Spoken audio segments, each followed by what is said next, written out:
Temperature directly proportional होगा vapour pressure के। Temperature increase करेंगे तो वेपर प्रेशर इंक्रीज होगा। और नेचर या कह सकते हैं कि inter particular interactions vapour pressure inversely proportional है इंटर मॉलिक्यूलर इंटरेक्शंस की। तो इंटरमॉलिक्यूलर इंटरेक्शंस का मतलब जैसे हाइड्रोजन बॉन्डिंग, अगर हाइड्रोजन बॉन्डिंग है तो उसका वेपर प्रेशर क्या कम रहेगा? कम रहेगा। टेम्परेचर बढ़ाएंगे तो वेपर प्रेशर बढ़ेगा और इंटर पार्टिकुलर अट्रैक्शन ज़्यादा होगी तो वेपर प्रेशर कम हो जाएगा। ये वेपर प्रेशर के लिए दोनों कंपोनेंट समझ में आया आप लोगों के? Yes sir. Okay.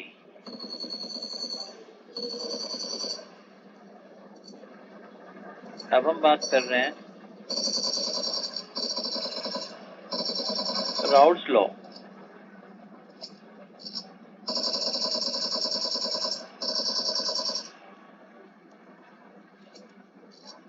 Raoult's law में दो केस हैं, केस 1 केस 2 या कम के फर्स्ट लॉ या सेकेंड लॉ। फर्स्ट लॉ को हम ये भी कह सकते हैं कि कोई नॉन वोलेटाइल सॉल्यूट, अच्छा सॉल्यूट और सॉल्वेंट को हमने यहाँ पर लिखा कि सॉल्वेंट जिसको ए से रिप्रेजेंट कर रहे हैं और सॉल्यूट जिसको बी से रिप्रेजेंट कर रहे हैं। तो इसमें जो सॉल्वेंट है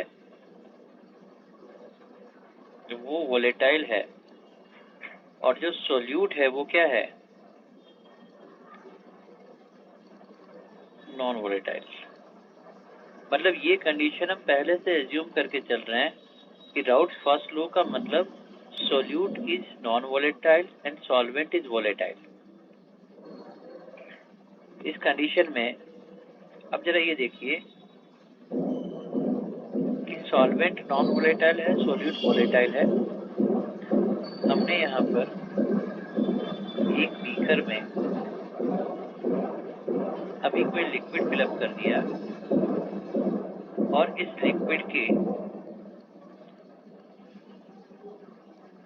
ये उसका लिक्विड, ये उसका वेपर, टी टेम्परेचर। अच्छा सॉल्वेंट अभी प्योर है, प्योर सॉल्वेंट। तो मैंने लिखा यहाँ पर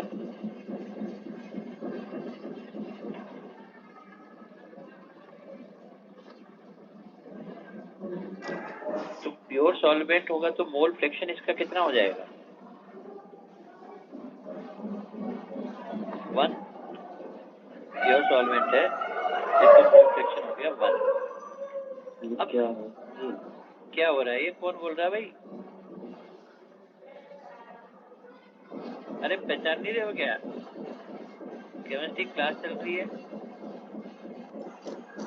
प्योर सॉल्वेंट का वेपर प्रेशर उसको मैं लिखता हूँ PA0। प्योर सॉल्वेंट के वेपर प्रेशर को क्या लिखा आपने? PA0। प्योर सॉल्वेंट है। अब इस सॉल्वेंट में कुछ ऐड कर दो, क्या?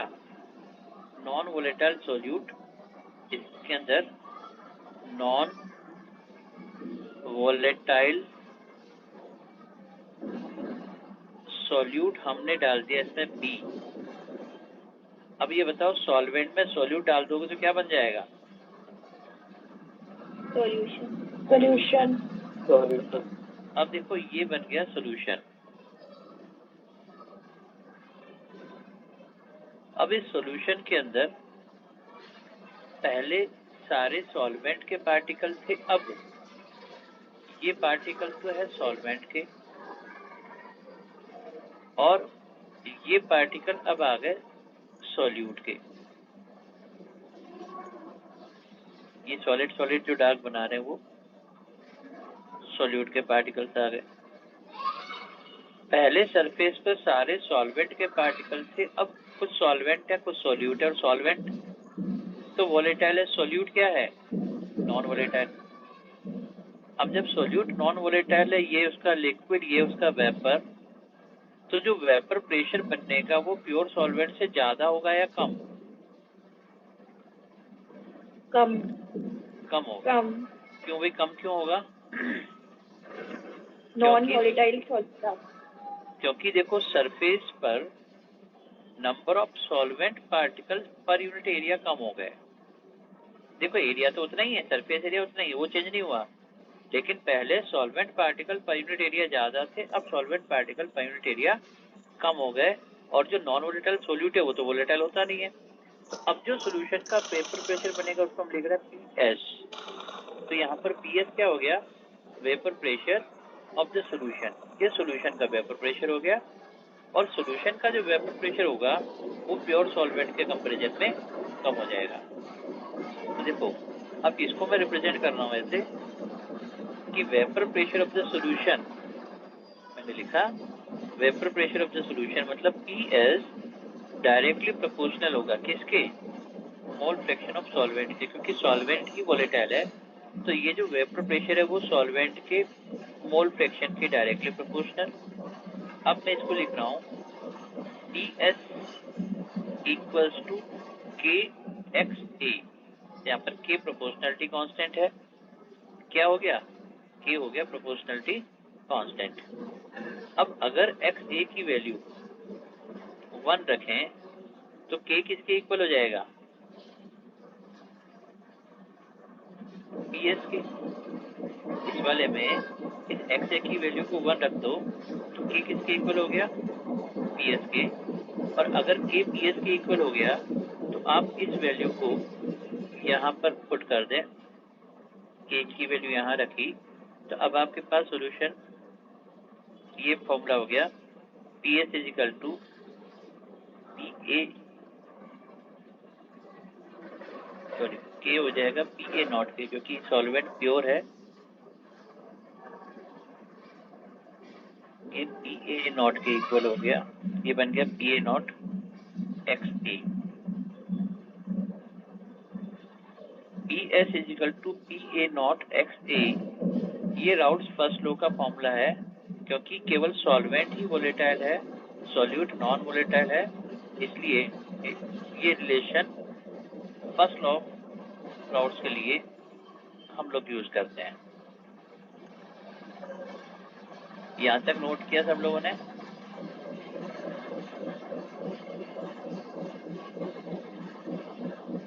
PS equal to PA not X, ये राउट्स फर्स्ट लॉ के लिए फॉर्मूला हुआ, जिसमें सॉल्यूट नॉन वोलेटाइल है और सॉल्वेंट ही वोलेटाइल है।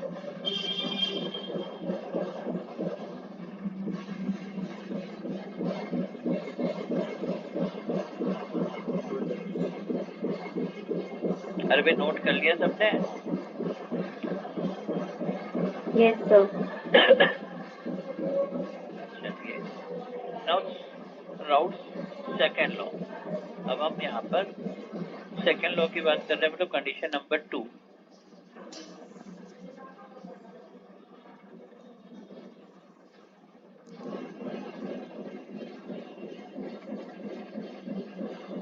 सेकेंड लॉ में कहते हैं कि solute and solvent both are volatile. इस बार सॉल्यूट भी वोलेटाइल है, सॉल्वेंट भी वोलेटाइल है।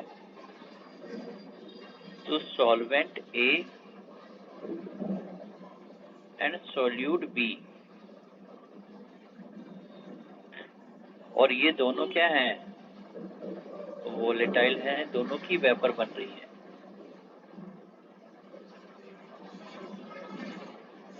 तो सॉल्यूट और सॉल्वेंट दोनों की ही वेपर्स यहाँ पर बन रही हैं। इसको आप केस 2 भी कह सकते हैं, क्या राउट सेकेंड लॉ भी कह सकते हैं। अब जरा इसको मैं ग्राफिकल वे में समझा रहा हूँ और इसको समझना। मैंने यहाँ पर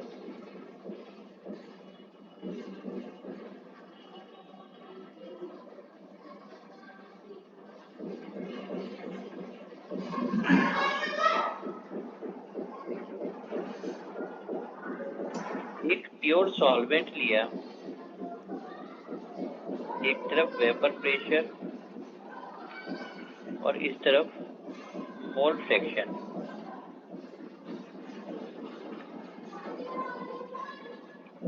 वेपर प्रेशर अगर एक प्योर सॉल्वेंट है तो XA की वैल्यू कितनी हो गई? तो 1, XB यहाँ पर 0 है, केवल अभी XL ले लेते हैं, और XA इस तरफ जाने पर 0 हो रहा है। प्योर सॉल्वेंट का वेपर प्रेशर, तो मैंने कहा ये वेपर प्रेशर अभी इतना आया, इसको मैं लिख रहा हूँ PA नॉट। XA की वैल्यू 1 है, वेपर प्रेशर PA नॉट है। अब अगर इसमें वेपर प्रेशर मोल फ्रैक्शन कम होता जाएगा तो वेपर प्रेशर में कंट्रीब्यूशन भी क्या होता जाएगा? कम होता जाएगा। तो जैसे जैसे सॉल्वेंट का मोल फ्रैक्शन कम होता जा रहा है, ये ग्राफ इस तरीके से जा रहा है और इसकी वैल्यू हो गई 0, XA की वैल्यू 0। तो ये जो ग्राफ मिल रहा है ये कह रहा है partial pressure of A that is PA not XA। जैसे जैसे XA की वैल्यू कम होती जाएगी, वेपर प्रेशर में A का कंट्रीब्यूशन भी कम होता जाएगा, PA नॉट XA। और जब XA की वैल्यू 0 हो गई तो उस कंडीशन में वेपर प्रेशर का कंट्रीब्यूशन भी 0 हो गया। तो ये केवल सॉल्वेंट की साइड से राउल्ट्स लॉ के अंदर कैसा कंट्रीब्यूशन आ रहा है वो समझ में आ रहा है। इसको हमने कहा PA नॉट XA, जिसमें A का कंट्रीब्यूशन सॉल्वेंट की साइड से कितना वेपर में कंट्रीब्यूशन आ रहा है, that is partial pressure of A। अब मैंने यहाँ पर दूसरी तरफ एक प्योर सॉल्यूट ले लिया और प्योर सॉल्यूट के लिए लिया XB = 1, और इस तरफ मोल फ्रैक्शन ऑफ सॉल्यूट जो है वो 0 हो रहा है। मान लेते हैं कि ये उसका वेपर प्रेशर है PB नॉट, प्योर सॉल्यूट का वेपर प्रेशर PB नॉट। और जैसे जैसे मोल फ्रैक्शन सॉल्यूट का कम होता जाएगा, वेपर प्रेशर में उसका कंट्रीब्यूशन भी कम होता जाएगा। तो मैंने उसको ऐसे रिप्रेजेंट कर दिया, ये जो लाइन आ रही है वो रिप्रेजेंट कर रही है पार्शियल प्रेशर ऑफ B, मतलब सॉल्यूट की साइड से प्रेशर वो PB नॉट XB के इक्वल है, PA नॉट XA के इक्वल है, PB नॉट XB के इक्वल है। अब अगर इन दोनों को टोटल कर दें तो एक लाइन दोनों को कनेक्ट करने के लिए मैं यहाँ पर ड्रॉ कर देता हूँ, और ये लाइन क्या शो कर रही है, इन दोनों का टोटल प्रेशर। इस लाइन को मैंने ऐसे कह दिया और वो कह दिया P total which is PA plus PB, partial pressure of A plus partial pressure of B मिला के ये PA प्लस PB यहाँ पर बन गया। तो ये जो स्ट्रेट लाइन मिल रही है सॉल्वेंट की साइड से, सॉल्यूट की साइड से और टोटल प्रेशर के अंदर contribution P total = PA plus PB, ये राउल्ट सेकंड लॉ का ग्राफ कहलाता है। यहाँ तक का पॉइंट याद आया आप लोगों को?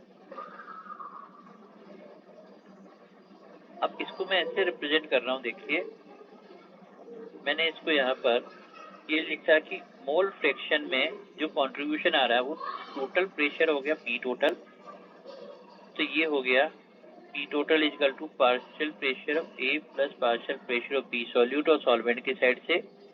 तो P टोटल के अंदर इसको आप लिख रहे हैं PA not XA plus PB not XB, और ऐसा करने पर ये P टोटल हमें मिल जाएगा, क्योंकि सॉल्यूट और सॉल्वेंट दोनों ही वोलेटाइल है, इसलिए P टोटल जो होता है वो PA not XA plus PB not XB के इक्वल हो रहा है।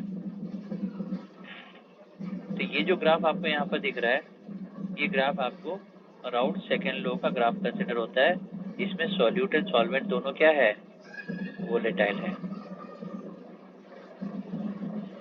ये नोट किया आप लोगों ने?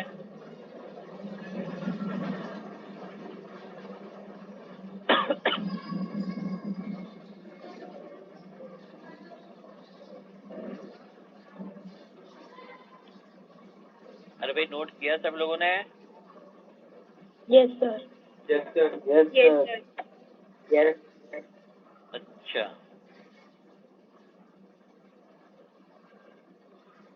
ओके।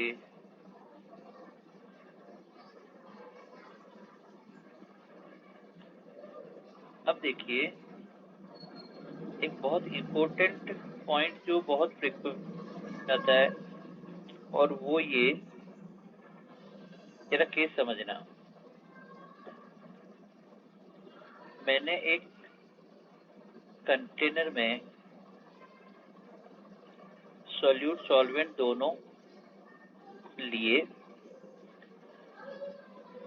यहाँ liquid, solute solvent both are volatile. Liquid phase में सॉल्वेंट का मोल फ्रैक्शन XA है, सॉल्यूट का मोल फ्रैक्शन XB है। ठीक है। अब इस लिक्विड की यहाँ पर वेपर बन रही है, तो ये बताओ वेपर फेज में जो T टेम्परेचर पर जो वेपर बनेगी, उस वेपर में A का कंट्रीब्यूशन मोल फ्रैक्शन क्या उतना ही होगा जितना लिक्विड फेज में होता है? No sir. कितना होगा? कितना होगा तो हमें कैलकुलेट करना पड़ेगा। तो देखो हमने कहा वेपर फेज में मोल फ्रैक्शन लिखा XA डैश, इसको लिखा XB डैश। वेपर फेज में मोल फ्रैक्शन डिपेंड करेगा कि सॉल्वेंट कितना वोलेटाइल है। देखो ये जो XA और XB लिखा वो तो हम पे डिपेंड करता है कि हमने किस रेशियो में इसको मिक्स किया। भाई 50-50 दोनों को इक्वल अमाउंट में 50-50 ले सकते हैं, 60-40 ले सकते हैं, 70-30 ले सकते हैं। तो जिस रेशियो में मैंने मिलाया लिक्विड को वो तो XA और XB हो गया, लेकिन वेपर फेज में इसका मोल फ्रैक्शन कितना बनेगा वो तो डिपेंड करेगा कि सॉल्वेंट और सॉल्यूट में से ज्यादा वोलेटाइल कितना है, कौन है। तो वेपर फेज में मोल फ्रैक्शन को फाइंड आउट करने के लिए हम लोगों ने यहाँ पर लिखा ये फॉर्मूला कि भी अभी मेरे पास P टोटल है PA not XA plus PB not XB। ये जो फॉर्मूला है वो राउट्स लॉ का फॉर्मूला है। यहाँ से मैंने P टोटल ले लिया, यहाँ से मैंने P टोटल आ गया।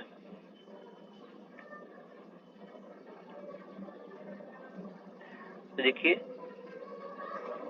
ये P टोटल यहाँ पे आ रहा है। राउट्स लॉ के अकॉर्डिंग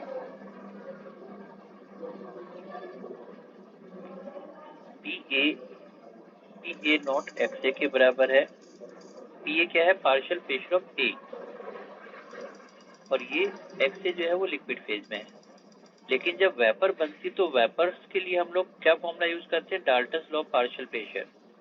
गैस के लिए हमने Dalton's law of partial pressure पढ़ा हुआ है। तो यहाँ पर मैंने लिखा Dalton's law of partial pressure के according partial pressure of gas is mole fraction into total pressure. Mole fraction into total pressure करने पर पार्शियल प्रेशर बनता है। तो एक तरफ कह रहे हैं mole fraction into total pressure partial pressure, एक तरफ कह रहे हैं पार्शियल प्रेशर जो वो P नॉट X है राउट्स लॉ के अकॉर्डिंग। लेकिन दोनों पार्शियल प्रेशर तो सेम ही है, तो मैंने इक्वेशन 1 और इक्वेशन 2 दोनों को इक्वल करके पार्शियल प्रेशर की वैल्यू यहाँ पे रख दिया।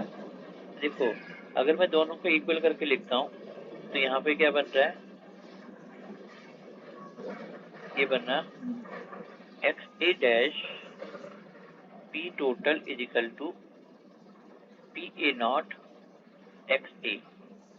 अब मैं दोबारा से आपको रिपीट कर रहा हूँ, ये जो XA है डैश ये वेपर फेज में मोल फ्रैक्शन है, और यहाँ जो XA लिखा हुआ है वो लिक्विड फेज में मोल फ्रैक्शन है। तो अगर मुझे वेपर फेज में मोल फ्रैक्शन चाहिए तो मैं क्या लिखूंगा? XA dash is equal to PA not XA over P total. PA not XA over P total, इसका मतलब ये हो गया कि आप अगर partial pressure PA not XA को टोटल प्रेशर से डिवाइड कर दो तो आपको वेपर फेज में A का मोल फ्रैक्शन कितना है वो मिल जाएगा। ये हो जाएगा वेपर के अंदर मोल फ्रैक्शन ऑफ A। सिमिलरली अगर आपको वेपर फेज में मोल फ्रैक्शन ऑफ B चाहिए तो आप लिख सकते हैं PB not XB over P total, PB not XB over P total अगर आपने कर दिया तो आपको पी के जो कंट्रीब्यूशन है वेपर में वो यहाँ पर मिल जाएगा। तो वेपर के अंदर मोल फ्रैक्शन कितना होता है गैस का, ए का या बी का, वो यहाँ पर आप इस तरीके से फाइंड आउट कर सकते हैं। ये नोट किया आपने?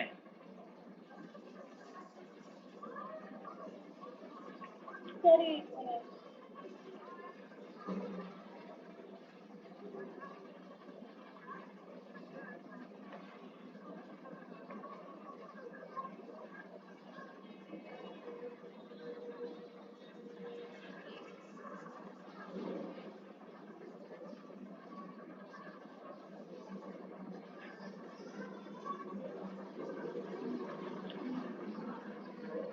चलिए पेज नंबर पे आ जाइए।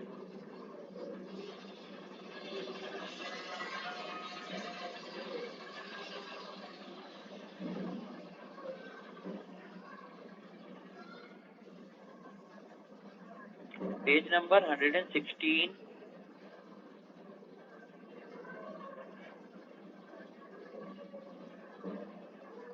Page number 116, question number 4।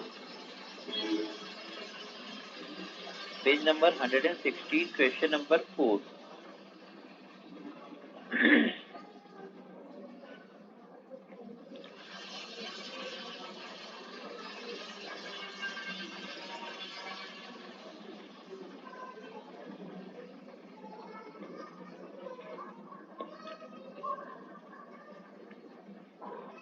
Question मिला भी सब लोगों को? कह रहे हैं कि calculate the mole fraction of toluene in the vapour phase which is in equilibrium with a solution of benzene and toluene having the mole fraction of toluene is 0.5। Pure benzene का वेपर प्रेशर 119 टॉर है, toluene का 37 Tor है। Fourth option. ठीक है, देखिए हमें दे रखा है बेंजीन एंड टोलुइन। बेंजीन को मैं ए से रिप्रेजेंट करूं, टोलुइन को मैं बी से रिप्रेजेंट करता हूं। तो इस पी ए नॉट को बेंजीन का जो वेपर प्रेशर है उसको कितना लिखा मैंने, ये है मेरे पास गिवन है 119 टॉर, 119 टॉर। और पी नॉट जो है टोलुइन का है वो है हमारे पास 37 टॉर। बेंजीन का मतलब टोलुइन का मोल फ्रैक्शन 0.5 है। ऑब्वियसली बेंजीन का मोल फ्रैक्शन कितना हो जाएगा, 0.5 इक्वल दोनों का 0.5। अब आपको यहाँ पर क्या करना है, वेपर प्रेशर ऑफ बेंजीन नहीं टोलुइन, मतलब मुझे चाहिए X B dash vapour phase में, तो बी ये जाएगा P B not X B over P total. तो एक काम करो, पहले तो पी टोटल निकालना पड़ेगा। पी टोटल कैसे निकालोगे, तो देखो पी टोटल हमारे को निकालना है तो लिखना पड़ेगा P A not X A plus T B not X B. P A not कितना दे रखा है 119.5 प्लस इधर दे रखा 37 इंटू 0.5। जरा बताओ दोनों को ऐड करके पी टोटल कितना आ रहा है।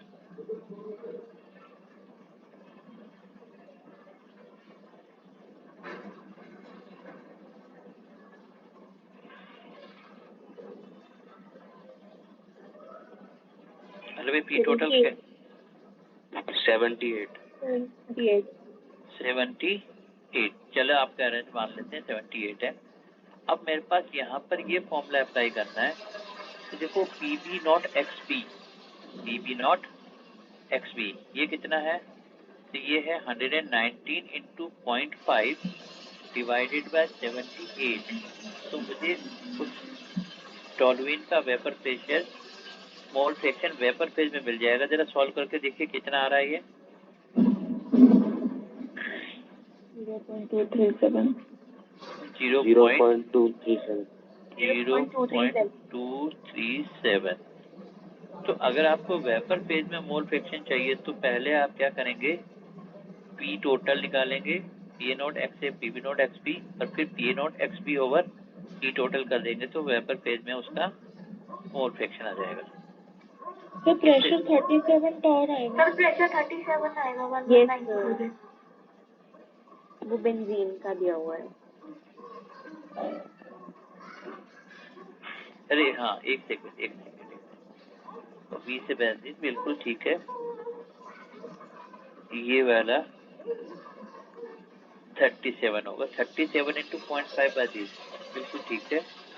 मुझे यहाँ पर इस कंपोनेंट को लेना था। क्लियर है?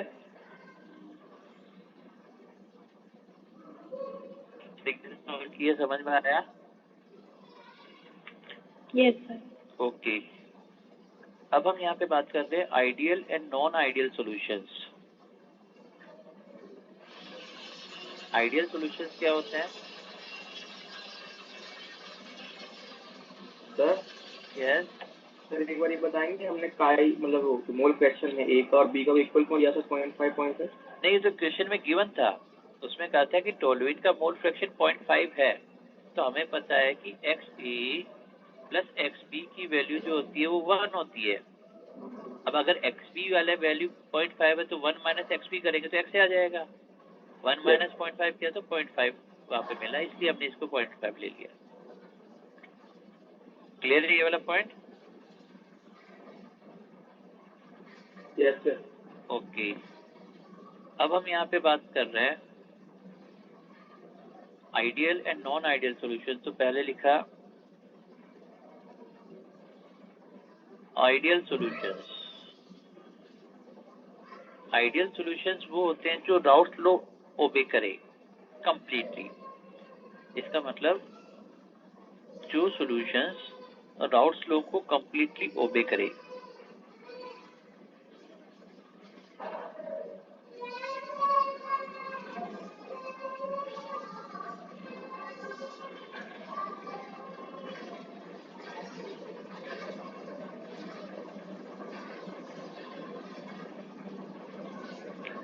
राउट्स लॉ ओबे करने का मतलब ये कह रहे हैं कि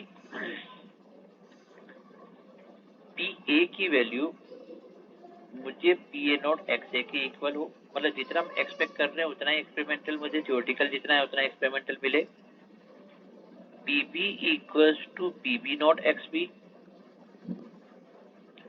और पी टोटल करने पर P A plus P B के इक्वल हो जाए। कहने का मतलब है कि हमें जो ग्राफ मिले वो कुछ ऐसा मिले जो अभी थोड़ी देर पहले हमने देखा। तेरे लिए कोई ना। हमें जो ग्राफ मिल रहा है वो ऐसा मिल रहा है जिसमें एक तरफ वेपर प्रेशर, इस तरफ मोल फ्रैक्शन,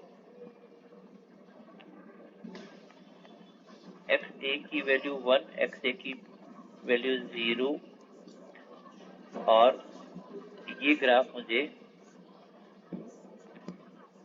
ये पी ए नॉट मिला। सिमिलरली मैंने यहाँ पर एक्स बी 1, एक्स बी 0, ये पी बी नॉट, और ये ग्राफ मुझे ऐसा मिल रहा है। तो हमें ग्राफ में स्ट्रेट लाइन मिल रही है, मतलब यहाँ पर ये P A not X A के इक्वल है, ये P B not X B के इक्वल है, और अगर मैंने इन दोनों को कनेक्ट कर दिया, ये टोटल पिक्चर जो मुझे मिल रहा है टोटल ये plus P B. In short अगर ये कहें कि अगर सॉल्यूशन राउट लॉ के ग्राफ में फॉलो कर रहा है, स्ट्रेट लाइन मिल रही है, तब तो कहेंगे वो सॉल्यूशन आइडियल है। अब इसमें कुछ चीजें और मैं ऐड कर रहा हूँ। आइडियल सॉल्यूशन वो होंगे जो राउट लॉ ओबे कर रहे हैं, दैट्स ओके। अब जब हम सोल्यूट और सॉल्वेंट को मिक्स करते हैं, सोल्यूट और सॉल्वेंट को मिक्स करते हैं, तो उस कंडीशन में जो डेल्टा V ऑफ मिक्सिंग वो 0 होना चाहिए। मतलब मिक्सिंग से पहले जितना वॉल्यूम था, मान लो 50 ml को मिला तो एग्जैक्टली 100 ml मिले, ना उससे कम ना उससे ज्यादा। तो मिक्सिंग का जो वॉल्यूम चेंज है वो 0 है, delta V of mixing is 0। Delta H मतलब enthalpy of the mixing, delta H of mixing 0 मतलब ना हीट इवॉल्व हो ना हीट एब्जॉर्ब हो। मतलब जब सोल्यूट और सॉल्वेंट को मिलाएं तो ना तो रिएक्शन में हीट एब्जॉर्ब हो ना इवॉल्व हो। लेकिन हाँ, दो चीजें हमेशा सेम रहेगी, चाहे आइडियल सॉल्यूशन चाहे नॉन आइडियल सॉल्यूशन। रिएक्शन का delta S of the mixing, entropy हमेशा पॉजिटिव होगी और free energy of the mixing is always less than 0, क्योंकि वो नेगेटिव होगी तो स्पॉन्टेनियस होगी। तो हम कहेंगे डेल्टा G नेगेटिव है रिएक्शन स्पॉन्टेनियस होने के लिए, एंट्रोपी इंक्रीज हो रही है। ये दोनों जो कंपोनेंट है इट विल रिमेन सेम तीनों में। कौन कौन से? Ideal, non ideal with positive negative, तीनों केसेस में ये एंट्रोपी चेंज हमेशा पॉजिटिव होगा, डेल्टा G हमेशा नेगेटिव होगा, क्योंकि भाई रिएक्शन तो स्पॉन्टेनियस है। सोल्यूट और सॉल्वेंट जब मिला रहे हो तो सोल्यूशन बन रहा, तो ये क्या है? स्पॉन्टेनियस। अब ऐसा क्यों हो रहा है? क्यों हीट इवॉल्व या एब्जॉर्ब नहीं हो रही है? तो हम कहते हैं मिक्सिंग से पहले सॉल्वेंट में जो इंटरेक्शन था, तो मैं सॉल्वेंट के इंटरेक्शन को लिख रहा हूँ। भाई A और A में जो भी इंटरेक्शन है, सोल्यूट B और B में भी जो भी इंटरेक्शन है, उतनी ही इंटरेक्शन मिक्सिंग के बाद A और B में भी हो जाए। तो मैंने क्या कहा? बिफोर मिक्सिंग इंटरेक्शंस और आफ्टर मिक्सिंग इंटरेक्शंस क्या है? सेम है। जितनी इंटरेक्शन मिक्सिंग से पहले सॉल्वेंट में थी, जितनी इंटरेक्शन सोल्यूट में थी, उतनी ही इंटरेक्शन अगर सोल्यूट और सॉल्वेंट में भी हो जाए आफ्टर मिक्सिंग, तो ये इंटरेक्शंस सेम रहने की वजह से आइडियल सॉल्यूशंस होते हैं। तो हमने कह दिया ये इंटरेक्शंस हैं मिक्सिंग से पहले और मिक्सिंग के बाद। कुछ वैसे तो हमने पढ़ा है कि आइडियल गैसेस, क्या आइडियल गैस होती है भाई? कोई भी गैस आइडियल है? क्या कोई भी गैस आइडियल है? नहीं। देखो ना तो आइडियल नहीं मिल रहे हैं। क्या perfectly 100% perfectly crystalline solid having entropy 0 ideal solid मिलते हैं? नहीं। वैसे ही आइडियल सॉल्यूशंस भी रेयर है, नहीं मिलते हैं, लेकिन कुछ कॉम्बिनेशंस को हम कहते हैं विच इज नियरली आइडियल। कुछ कॉम्बिनेशन जिसको हम नियरली आइडियल की कैटेगरी में रख रहे हैं, उसमें एक एग्जांपल हमने लिया और वो है भाई बेंजीन और टोलुइन का मिक्सचर। Benzene, yes. सर एक बार वो डेल्टा V मिक्स का मतलब बताना। डेल्टा V मिक्स का मतलब सुनो, मिक्सिंग से पहले और मिक्सिंग के बाद में वॉल्यूम में कोई चेंज नहीं आ रहा है। जैसे सुनो, जैसे मान लो मैंने सॉल्यूट और सॉल्वेंट 50-50 ml लिया, तो मिक्सिंग से पहले हमारे पास 50 + 50 100 है, और मिक्सिंग के बाद भी मुझे वॉल्यूम 100 ml मिल रहा है। मतलब मिक्सिंग करने पर वॉल्यूम में कोई चेंज नहीं आ रहा है टोटल। अगर वॉल्यूम में कॉन्ट्रैक्शन हो जाए तो हम कहेंगे delta V mixing less than 0 हो गया। अगर वॉल्यूम में 100 की जगह 100.01 100.02 हो रहा है तो एक्सपेंशन हो गया। तो यहाँ पर मिक्सिंग करने पर वॉल्यूम में कोई चेंज नहीं हुआ, तो हमने कहा डेल्टा V मिक्सिंग क्या हो गया? 0 हो गया। एक तो हम लेते हैं बेंजीन टोलुइन का मिक्सचर, एक हम लेते हैं पेंटेन एंड हेक्सेन का मिक्सचर, एक हम लेते हैं chlorobenzene bromobenzene, chlorobenzene and bromobenzene का मिक्सचर,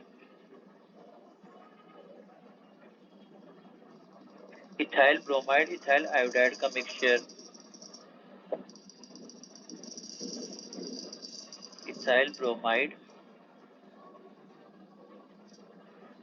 इथाइल आयोडाइड का मिक्सचर, एक आप कार्बन टेट्राक्लोराइड और SiCl4 को भी इसी कैटेगरी में रख सकते हैं। These are some limited examples जो नियरली आइडियल की कैटेगरी में आप रखते हैं। ये हो गए आइडियल सॉल्यूशंस जिनमें before mixing after mixing interactions remain same, लेकिन नॉर्मली ऐसा नहीं होता। मिक्सिंग से पहले सॉल्यूट में जो भी इंटरेक्शंस हैं और सॉल्वेंट में जो भी इंटरेक्शंस है, क्या उतनी ही इंटरेक्शन सॉल्वेंट के बीच में बनती है? बाद में नॉर्मली नहीं बनती है, या तो इंटरेक्शंस कम हो जाती है या इंटरेक्शंस ज्यादा हो जाती है। तो अब हमने यहाँ पर लिया नॉन आइडियल सॉल्यूशंस जो कि इस आइडियल बिहेवियर को फॉलो नहीं कर रहे हैं, मतलब राउट फ्लो को ओबे नहीं कर रहे हैं। यहाँ तक नोट कर लिया हो तो मैं इसको ऊपर शिफ्ट कर दूं। यस ओके, अब हमने लिया नॉन आइडियल सॉल्यूशंस। अब देखिए नॉन आइडियल सॉल्यूशंस जो राउट फ्लो को ओबे ना करें, हमने कहा वो सॉल्यूशंस जो डिसओबेज द राउट फ्लो। अब इसमें दो कैटेगरी आ गई, या तो उसमें पॉजिटिव डेविएशन आ रही है, मतलब उस राउट फ्लो से ओबे करने की बजाय पॉजिटिव डेविएशन शो कर रहे हैं, या फिर नेगेटिव डेविएशन शो कर रहे हैं। तो हमने कैटेगरी नंबर 1 लिया with positive deviations.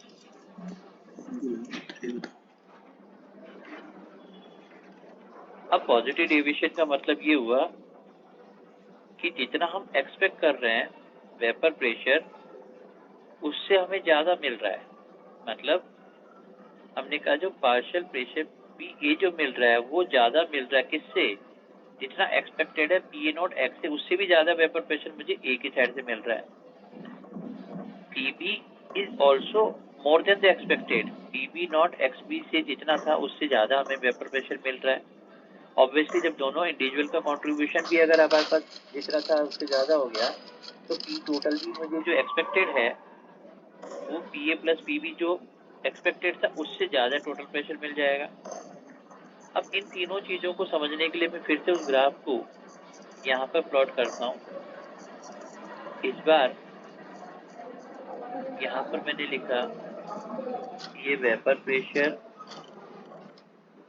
XA1 XA0, यहाँ पे लिखा XB0 XB1,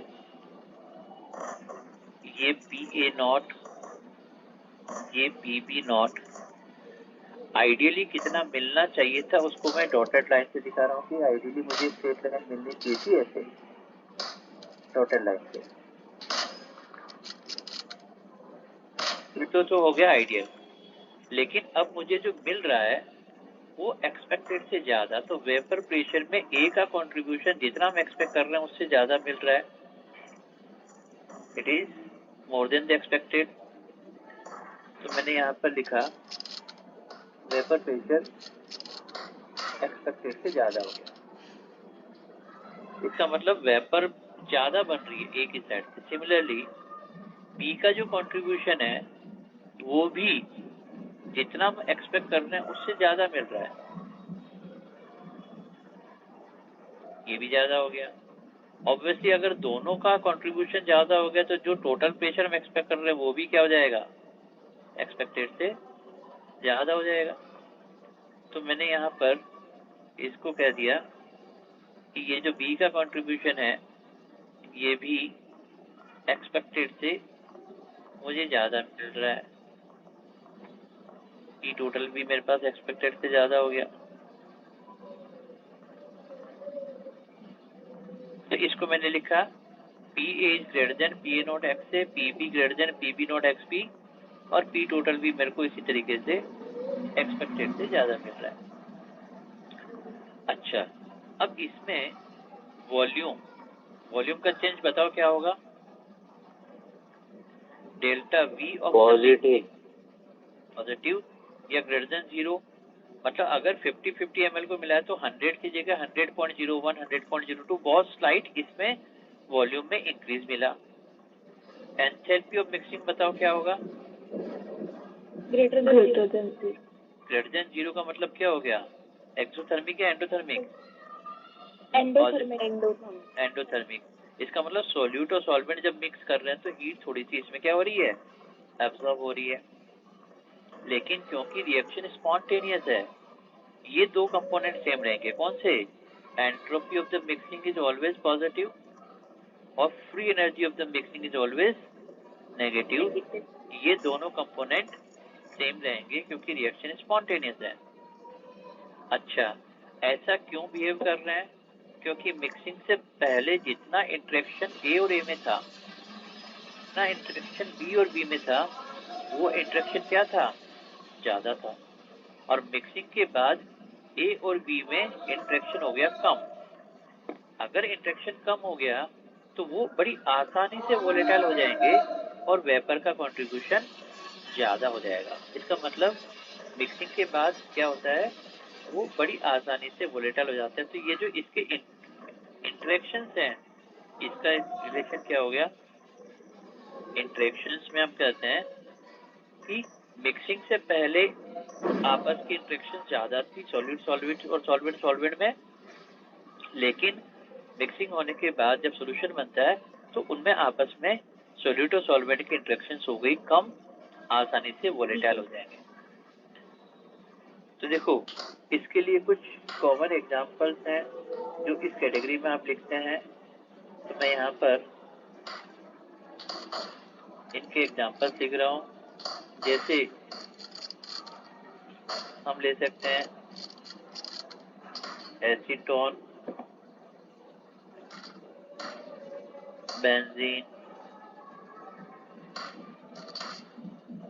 ethyl alcohol, water, CCl4 and chloroform, acetone, carbon disulphide. ये कुछ एग्जांपल्स हैं जिसमें क्या होता है कि मिक्सिंग से पहले जितने भी इंटरेक्शन थे, लेकिन मिक्सिंग होने के बाद में इनमें इंटर पार्टिकल इंटरेक्शंस क्या हो जाती है? कम हो जाती है। अच्छा, ये बताओ बॉइलिंग पॉइंट क्या होता है? जब वेपर प्रेशर एटमॉस्फेरिक प्रेशर के इक्वल। ठीक है, अब एक काम करता हूँ, मैं यहाँ पर एक ये लाइन यहाँ ड्रॉ कर लेता हूँ। यहाँ पर मैंने एक लाइन ड्रॉ कर ली और इस लाइन को हाइपोथेटिकली मानना हो कि भाई ये तो हो गया, ये 1 एटमॉस्फेरिक प्रेशर 1 atm की लिमिट है। ठीक है, अब इस लिक्विड का वेपर बने और बॉइलिंग पॉइंट आए तो मैं एक्सपेक्ट क्या कर रहा हूँ कि मुझे बॉइलिंग पॉइंट को 1 atm तक ले जाने के लिए क्या करना पड़ेगा? वेपर प्रेशर को डॉटेड लाइन से इतना बढ़ाना पड़ेगा तो बॉइलिंग पॉइंट आएगा, ज्यादा बढ़ाना पड़ेगा। लेकिन वास्तव में क्या था? मेरे पास तो वेपर प्रेशर ज्यादा था, मुझे केवल वेपर प्रेशर को इतना ही बढ़ाना पड़ा और इसका वेपर प्रेशर 1 atm के बराबर हो गया। तो बताओ इसका बॉइलिंग पॉइंट एक्सपेक्टेड से ज्यादा होगा या कम? कम। क्योंकि मुझे थोड़ा ही टेम्परेचर बढ़ाना पड़ा वेपर प्रेशर को 1 atm तक लाने के लिए। तो इस टाइप के सॉल्यूशंस को हम क्या कहते हैं? मिनिमम बॉइलिंग पॉइंट वाले सॉल्यूशंस। Very good. तो हम इसको कहते हैं, ये सॉल्यूशंस कैसे हो गए?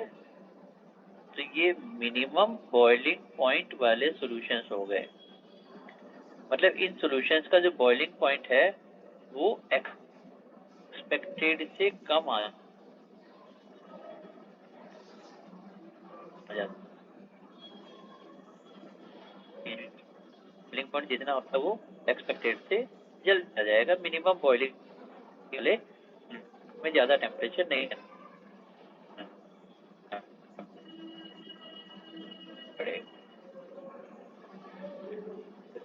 यस नोट किया भाई सबने? ऊपर शिफ्ट कर दूं थोड़ा सा इसको ऐसे ऊपर?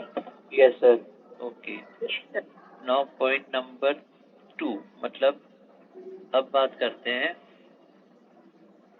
Non ideal solution with negative deviation. अभी पॉजिटिव डेविएशन की बात थी, now it is negative deviation.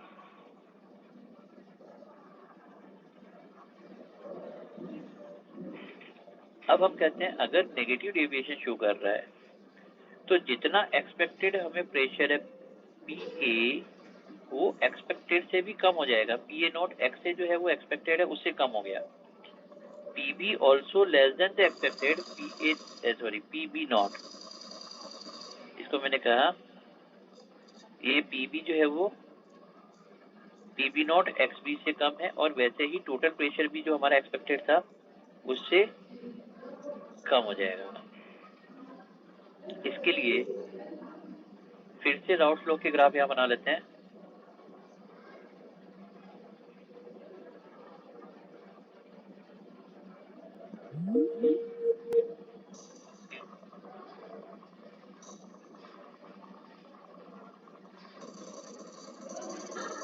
FP1 एक तरफ वेपर प्रेशर है,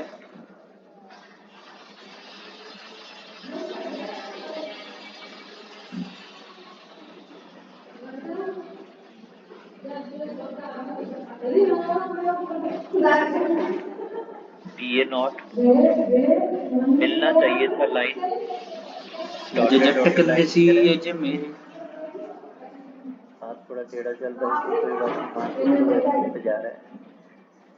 ये पीबी नॉट अरे पानी लाना में टोटल को भी ऐसे डॉटेड लाइन से दिखा देंगे। ये तो आइडियली होना चाहिए, लेकिन अब हमें क्या हो रहा है एक्सपेक्टेड से थोड़ा कम। ये जो है वो भी एक्सपेक्टेड से कम हो गया। एक्सपेक्टेड बी की साइड से भी कम हो गया। हाथ फिर में और प्रेशर कम मिल रहा है। तो जो शॉर्टेड लाइन है वो हमें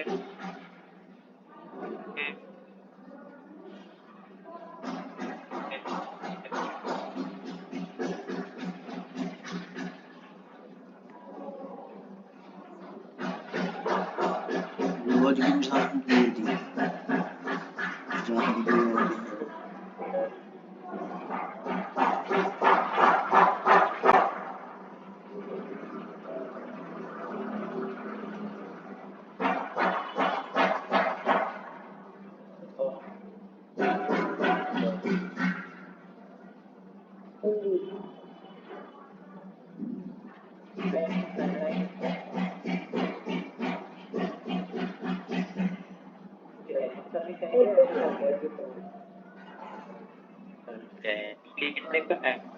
चेंज हो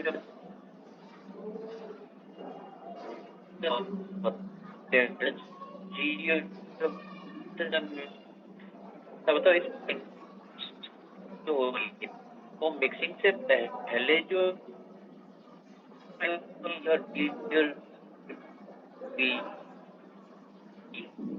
और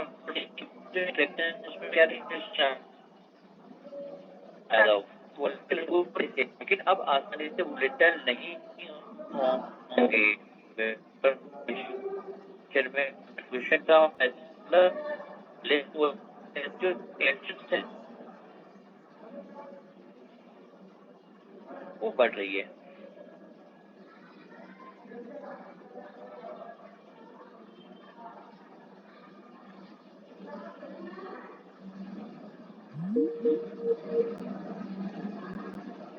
मम्मी फोन दे दो अपना। मम्मी फोन दे दो।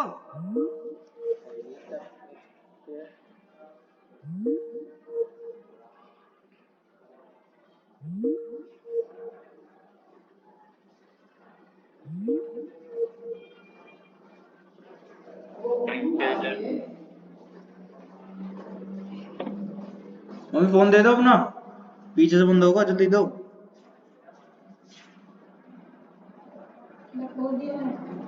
दो। खोल कर दिया। अरे कनेक्ट हो गया, कर रहा हूँ। ये कहाँ अभी आया ही रहा, अभी भी ना आया। खोला भी है ना, खोलो। खोल दिया। देखना क्या लिखा हुआ है। कौन सा रखा?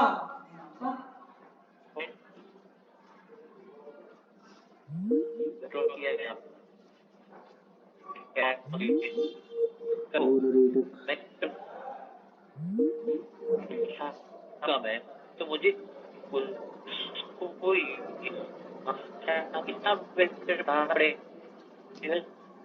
करके बोले बड़े इस टाइप के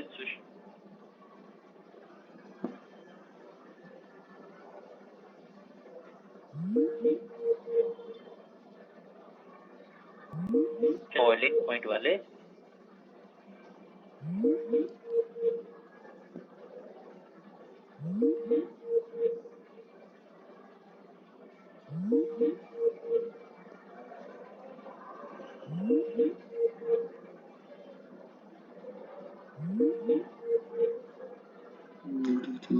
चलने लगा।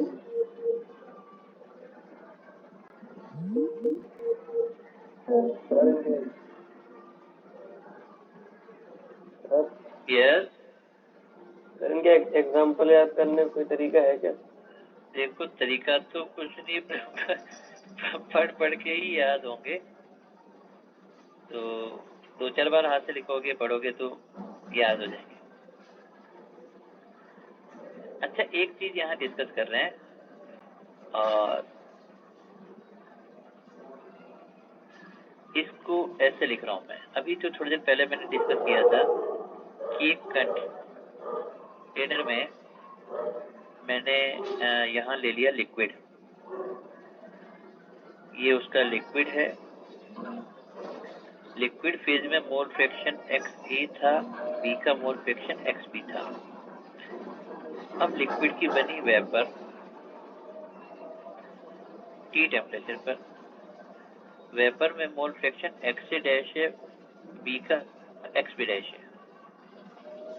तो क्या जितना मोल फ्रैक्शन लिक्विड में होता है क्या उतना ही वेपर में होता है?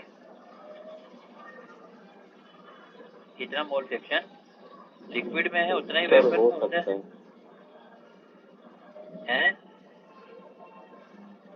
नॉर्मली तो ऐसा नहीं होता है। Yes sir. नॉर्मली नहीं होता तो हम कैसे है वो कैलकुलेट करते हैं। अभी XA डैश और XB डैश वेपर में A और B का कंट्रीब्यूशन कितना है वो कैलकुलेट करने का तरीका देखा।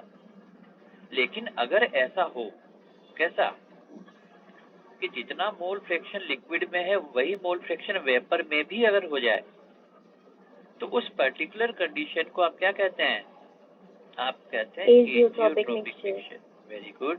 तो इसको हम कह रहे हैं एजियोट्रोपिक मिक्सचर।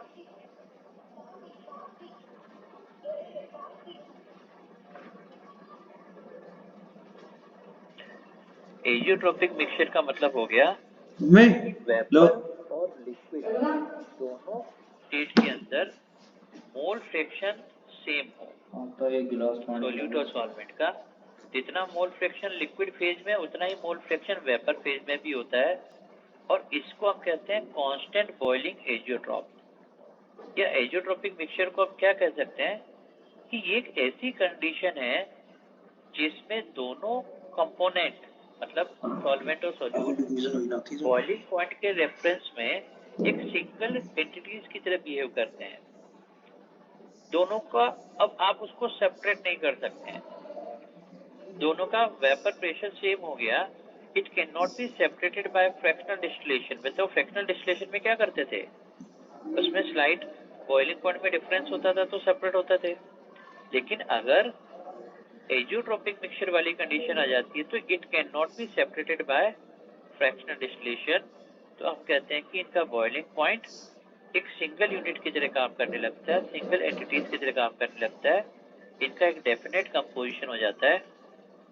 तो हमने यहाँ पर लिखा azeotropic mixture having a definite composition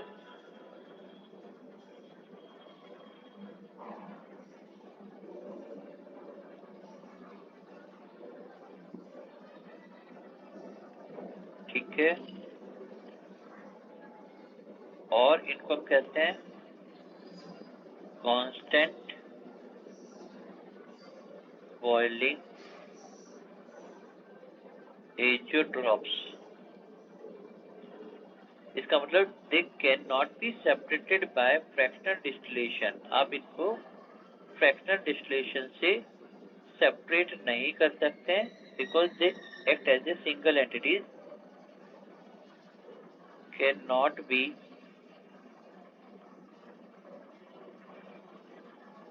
separated by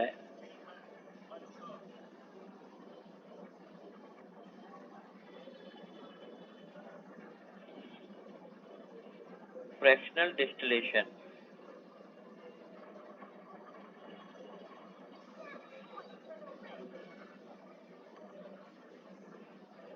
अब इसमें हमारे पास दो कॉम्बिनेशन बन जाते हैं। दो कॉम्बिनेशन कौन से? तो हम कहते हैं दो कॉम्बिनेशन में एक कॉम्बिनेशन बनता है जिसमें पॉजिटिव डेविएशन वाले हैं। तो जो पॉजिटिव डेविएशन वाले सॉल्यूशन थे, अब देखो पॉजिटिव डेविएशन वाले सॉल्यूशंस को अभी हमने क्या कहा था, ऊपर देखते हैं, इसको हमने कहा था मिनिमम बॉइलिंग पॉइंट वाले सॉल्यूशन। ठीक है, तो अब पॉजिटिव डेविएशन वाले सॉल्यूशंस को यहाँ पर हम लिखते हैं मिनिमम बॉइलिंग पॉइंट एजियोट्रॉप्स। इसको हमने लिखा मिनिमम बॉइलिंग पॉइंट एजियोट्रॉप्स, या वो सॉल्यूशन जिसमें पॉजिटिव डेविएशन हो वो मिनिमम बॉइलिंग पॉइंट वाले एजियोट्रॉप्स बनते हैं। और मिनिमम बॉइलिंग पॉइंट एजियोट्रॉप का एक एग्जांपल लेते हैं। एग्जांपल लिया, जैसे मैंने लिया इथाइल अल्कोहल, इथाइल अल्कोहल, और उसके अंदर साथ में क्या है, वाटर है, इथाइल अल्कोहल एंड वाटर। अब इथाइल अल्कोहल की जो परसेंटेज है वो 95.37% इथाइल अल्कोहल हो, तो जरा बताओ 100 में से लेस करके वाटर कितना रह गया? 4.63%। अब अगर वाटर और इथाइल अल्कोहल का ये पर्टिकुलर कॉम्बिनेशन ले लिया जाए तो उस कंडीशन में ये मिनिमम बॉइलिंग पॉइंट वाले एजियोट्रॉप्स होंगे और इस कंपोनेंट को अब और फ्रैक्शनल डिस्टिलेशन से सेपरेट नहीं कर सकते हैं, दे show positive deviation. Minimum boiling point वाले एजियोट्रोपिक मिक्सचर। दूसरा एग्जांपल दे रहे हैं जिसमें नेगेटिव डेविएशन हो। अब नेगेटिव डेविएशन वाले बॉइलिंग पॉइंट क्या थे? Maximum boiling point. तो इसको हम ये क्या कह सकते हैं? Maximum boiling point azeotropes. ये मैक्सिमम बॉइलिंग पॉइंट एजियोट्रॉप्स कहलाते हैं। और इसमें एक एग्जांपल हम ले रहे हैं जिसमें nitric acid HNO3 and water का मिक्सचर है और ये 68% तो नाइट्रिक एसिड हो गया, तो वाटर कितना हो गया इसमें? 32%। अब 68% और 32% का ये जो कॉम्बिनेशन है नाइट्रिक एसिड का, ये कॉम्बिनेशन क्या कहलाएगा? मैक्सिमम बॉइलिंग पॉइंट वाले एजियोट्रोपिक मिक्सचर या एजियोट्रोपिक मिक्सचर हैविंग नेगेटिव डेविएशन। अब इस चीज को जरा समझना, मैक्सिमम बॉइलिंग पॉइंट वाले सॉल्यूशंस को हम ये कह रहे हैं कि इस मिक्सचर का जो बॉइलिंग पॉइंट होगा उसके दोनों इंडिविजुअल कंपोनेंट के बॉइलिंग पॉइंट से ज्यादा होगा। मतलब वाटर का बॉइलिंग पॉइंट कितना है? 100 डिग्री। नाइट्रिक एसिड का बॉइलिंग पॉइंट कितना है? जितना भी है मान लो। अब अगर इन दोनों का मिक्सचर लेकर के इसका बॉइलिंग पॉइंट देखते हैं तो दोनों के इंडिविजुअल बॉइलिंग पॉइंट से ज्यादा बॉइलिंग पॉइंट होगा। किसका? इस एजियोट्रोपिक मिक्सचर का। इसीलिए तो कह रहे हैं मैक्सिमम बॉइलिंग पॉइंट वाले एजियोट्रोपिक मिक्सचर। तो ये जो बॉइलिंग पॉइंट होगा इसका वो इन दोनों के कंपोनेंट के बॉइलिंग पॉइंट से ज्यादा होगा। और मिनिमम बॉइलिंग पॉइंट वाले में क्या होगा? जैसे इथाइल अल्कोहल वाटर, तो इन दोनों के कंपोनेंट का मिक्सचर का जो बॉइलिंग पॉइंट होगा वो दोनों इंडिविजुअल कंपोनेंट के बॉइलिंग पॉइंट से क्या होना चाहिए? कम होना चाहिए। इसलिए उसको कहते हैं मिनिमम बॉइलिंग पॉइंट एजियोट्रॉप्स या एजियोट्रोपिक मिक्सचर्स। यहाँ तक थोड़ा थोड़ा समझ में आया भाई?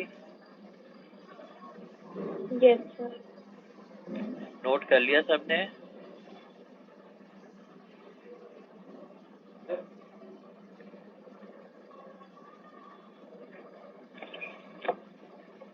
Sir yes.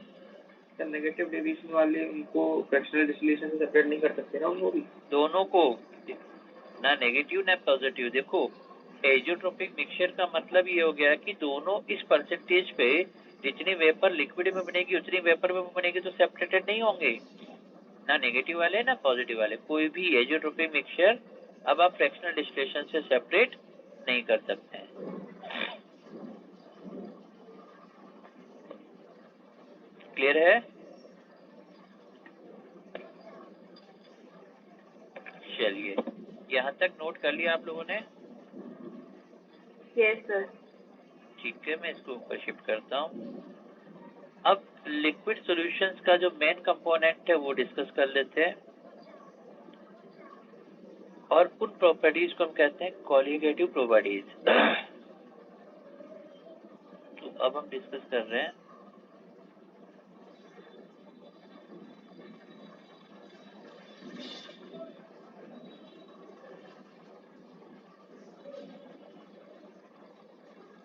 कॉलिगेटिव का मतलब होता है collection.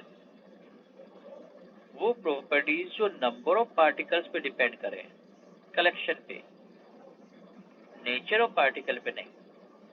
Properties which depend upon number of particles given volume में। पर यूनिट वॉल्यूम कितने नंबर ऑफ पार्टिकल्स हैं, नंबर ऑफ पार्टिकल्स पे डिपेंड करें, नेचर ऑफ पार्टिकल पे नहीं। उन प्रॉपर्टीज को हम कहते हैं colligative properties.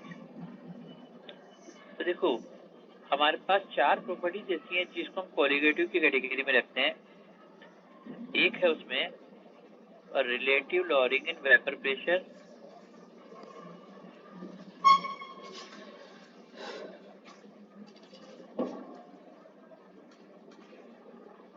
Relative lowering in vapour pressure. दूसरा एलिवेशन इन बॉइलिंग पॉइंट। तीसरा depression in freezing point. And fourth one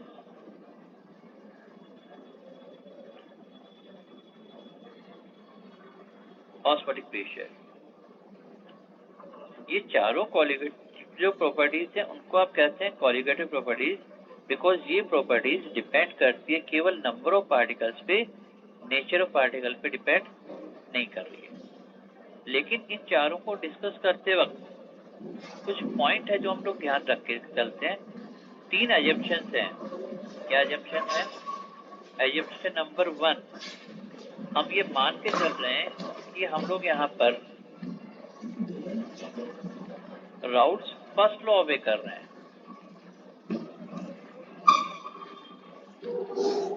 routes first law obey कर रहे हैं, इसका मतलब क्या हुआ कि यहाँ पर जो सॉल्वेंट है a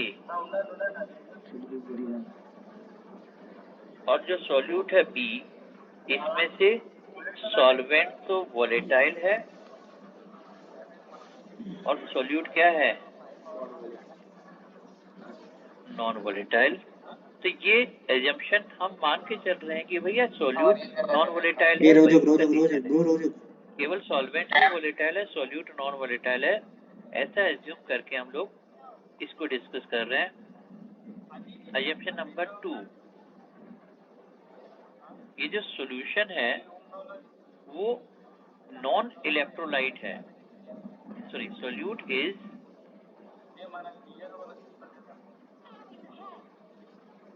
non electrolyte.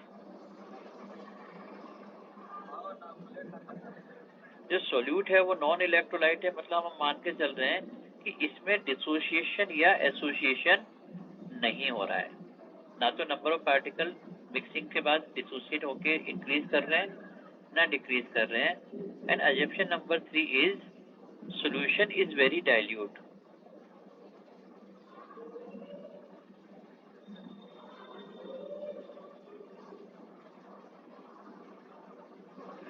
Very dilute solution का मतलब है कि सॉल्वेंट बहुत ज्यादा है और सोल्यूट बहुत कम है।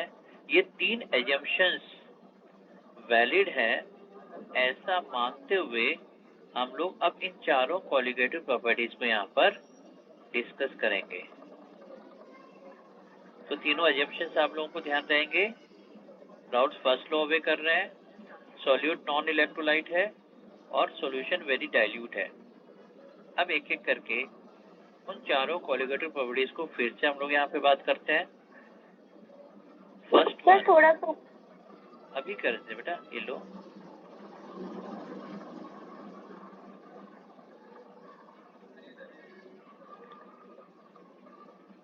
Okay sir, thank you sir. Okay,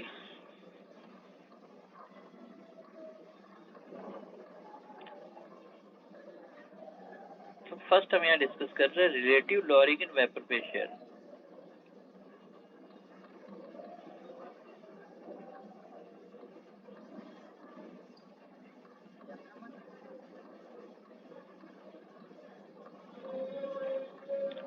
देखो अभी कुछ देर पहले ही हमने ये डिस्कस किया था कि एक प्योर सॉल्वेंट यहाँ पे लिया,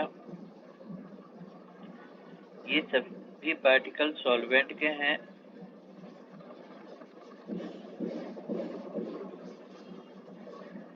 और इस समय पर XA की वैल्यू 1 है, ये उसका लिक्विड है, ये उसका वेपर है, T टेम्परेचर पर इसका वेपर प्रेशर PA0 है। फिर हमने इस प्योर सॉल्वेंट में कुछ non volatile solute B add कर दिया और सोल्यूट ऐड करने के बाद ये बन गया सॉल्यूशन। ये हो गया सॉल्यूशन।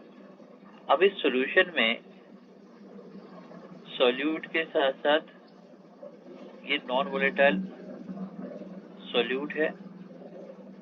अब solvent particle per unit area कम हो गए तो हमने कहा ये लिक्विड, ये वेपर, ये उसका वेपर प्रेशर PS और vapour pressure of the solution pure solvent के कंपैरिजन में क्या हो गया था, कम हो गया था।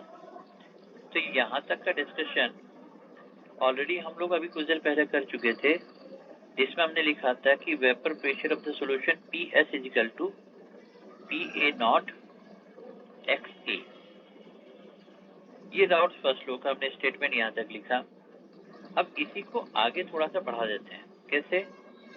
हमने यहाँ पर कहा कि भाई XA और XB इन दोनों का सम किसके इक्वल होता है, 1 के। इसका मतलब मैं XA को लिख सकता हूँ 1 माइनस XB, XA को मैं लिख सकता हूँ 1 माइनस XB। अब इस XA की वैल्यू यहाँ रख देता हूँ, ये लिखा PS इजिकल टू PA0 और इसकी जगह लिख दिया 1 माइनस XB। अब इसको सॉल्व करते हैं। ये PS, इसको लिखा PA0 minus P A not X B, P A को अंदर मल्टीप्लाई कर दिया 1 माइनस एक्स बी से। अब एक काम करते हैं, इंटरचेंज करते हैं। कैसे? ये P A not X B इधर आ गया और पी एस इधर चला गया, इंटरचेंज किया। इंटरचेंज करने पर देखो क्या बना, ये बना P A not X B और इधर क्या आ गया, P A not minus P S. अब देखो पी ए नॉट क्या है, प्योर सॉल्वेंट का वेपर प्रेशर, पी एस क्या है, तो सॉल्यूशन का वेपर प्रेशर, और P A not minus P S क्या हो गया, डिप्रेशन इन या लॉरिंग इन वेपर प्रेशर। अब देखो lowering in vapour pressure is just a difference, ये कोलिगेटिव प्रॉपर्टी नहीं है। Relative lowering in vapour pressure is a colligative property. तो अब मैंने क्या किया, यहाँ लिखा X B is equal to P A not minus P S over P A not. इसको हम कहते हैं relative lowering in vapour pressure. तो ये किसके इक्वल हो गया, तो हमने कहा भाई एक्स बी के इक्वल हो गया। तो अब relative lowering in vapour pressure हो गया P A not minus P S over P A not, X B के इक्वल है। अच्छा एक्स बी को क्या लिखते हैं, मोल फ्रैक्शन ऑफ सॉल्वेंट या सोल्यूट, क्या कहते हैं एक्स बी को, सॉल्यूट का मोल फ्रैक्शन, सोल्यूट का मोल फ्रैक्शन। इसका मतलब ये हो जाएगा number of moles of B divided by number of moles of A plus number of moles of B, ऐसा लिख सकते हैं इसको। ठीक है, अब नंबर ऑफ मोल्स को weight divided by molar mass की टर्म में लिखें तो आप लिख सकते हैं इसको WP over MP, WA over MA plus WP over MB, ये PA not minus PS over PA not. अब जो एजम्पशन नंबर 3 था वो हमने क्यों लिया वो समझना। 3 क्या था, सोल्यूशन इज वेरी डाइल्यूट। अगर सोल्यूशन बहुत ज्यादा डाइल्यूट है तो देखो इस टोटल नंबर ऑफ मोल्स में सोल्यूट क्योंकि बहुत थोड़ा सा है, इस टोटल मोल्स में मैं इस वाले पार्ट को नेग्लेक्ट कर रहा हूँ, इसको नेग्लेक्ट कर रहा हूँ क्योंकि सोल्यूशन बहुत डाइल्यूट है। तो सोल्यूट बहुत थोड़ा सा, सॉल्वेंट बहुत ज्यादा, इसको नेग्लेक्ट कर लिया। और नेग्लेक्ट करने के बाद अब मेरे पास देखो इक्वेशन क्या बन गया, तो मैंने यहाँ पर लिखा ये equation P A not minus P S over P A not, ये आ गया W P over M B into M A over W A, ये इसका रिलेटिव लॉरिंग वेपर प्रेशर हो गया। तो ये जो फॉर्मूला हमने लिया, ये formula relative lowering in vapour pressure के लिए हम लोग यूज करते हैं फ्रिक्वेंटली। अब बताओ पी ए नॉट क्या है यहाँ पर, प्योर सॉल्वेंट का वेपर प्रेशर। पी एस क्या है, सॉल्यूशन का वेपर प्रेशर, सॉल्यूशन का वेपर प्रेशर। डब्ल्यू बी क्या है, weight of solute, weight of solute. M P क्या है, molar mass of solute, molecular mass of solute. M A क्या है, weight of solvent, molar mass of solvent, और W A weight of solvent. अब देखो इन चारों कोलिगेटिव प्रॉपर्टीज को पढ़ने का एक पर्पस है। हम जो सोल्यूट डाल रहे थे उसका मॉलिक्यूलर मास हमें नहीं पता था, अननोन सोल्यूट था, और with the help of Gauss law या कोलिगेटिव प्रॉपर्टीज हम लोग यहाँ पर उस अननोन सोल्यूट के मोलर मास को कैलकुलेट करते हैं which is non volatile solute. तो अगर मुझे यहाँ पर ये कहा जाए कि भाई अननोन जो सोल्यूट था, तो देखो हमें बाकी सारी इंफॉर्मेशन गिवन है, जैसे पी ए नॉट हमारे पास है, पी एस अवेलेबल है, कितना सोल्यूट का वेट लिया, कितना सॉल्वेंट का वेट लिया, कितना सॉल्वेंट का मोलर मास था, ये सब कुछ पता है, हमें केवल इस एमपी को यहाँ पर कैलकुलेट करना है, एमपी कितना है ये पता करना है। तो अब इस फॉर्मूले को रीअरेंज करके हम फाइंड आउट कर सकते हैं उस अननोन सॉल्यूट का मोलर मास। तो mp इज इक्वल टू क्या हो जाएगा, WB ma ओवर WA, ये हो जाएगा PA नॉट, ये PA नॉट माइनस PS। तो देखो अब ये जो फॉर्मूला है ये हमने मॉडिफाई करके उस अननोन सॉल्यूट के मोलर मास को कैलकुलेट करने के लिए यूज कर लिया। यहाँ तक का पॉइंट समझ में आया? Yes sir. तो अगर आपके पास बाकी सारी इंफॉर्मेशन पता हो और पूछा जाए भी अननोन सॉल्यूट का मोलर मास कितना होगा, तो आप इस तरीके से यहाँ पर इस कैलकुलेशंस को कर सकते हैं।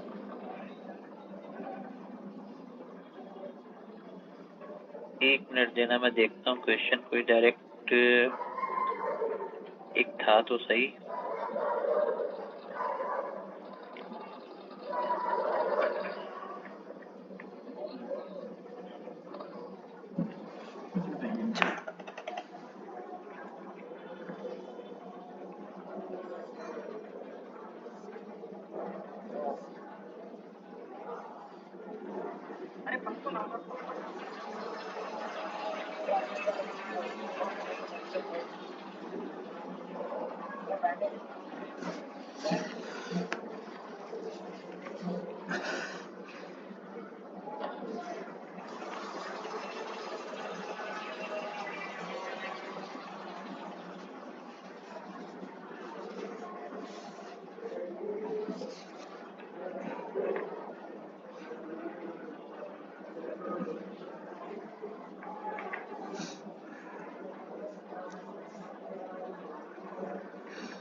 Page number 122 question number 45। Page number 122 question number 45। 122 question number 45।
मिला, क्वेश्चन मिला भाई?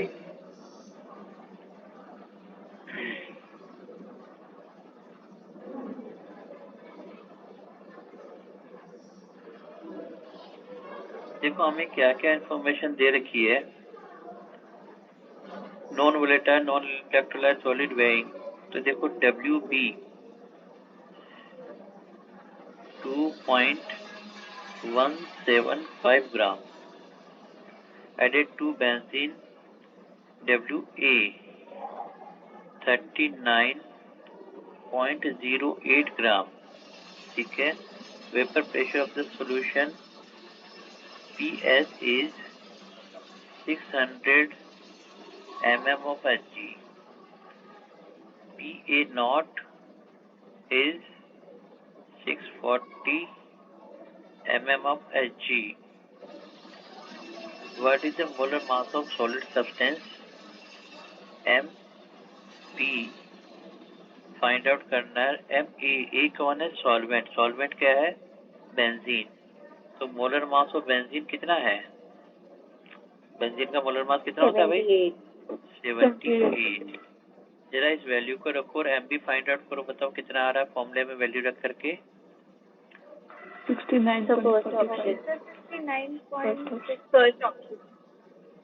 69.45। तो आउट किया 69.45। तो यहाँ से लिखना पड़ेगा on solving this we get this, है ना? लिखा भी सब लोगों ने? On solving this we get 69.45। यहाँ तक सब कुछ समझ में आया भाई? Yes sir. चलिए इससे आगे नेक्स्ट क्लास में कोशिश करेंगे। 1 मिनट मुझे अटेंडेंस डाउनलोड कर लेने दीजिए।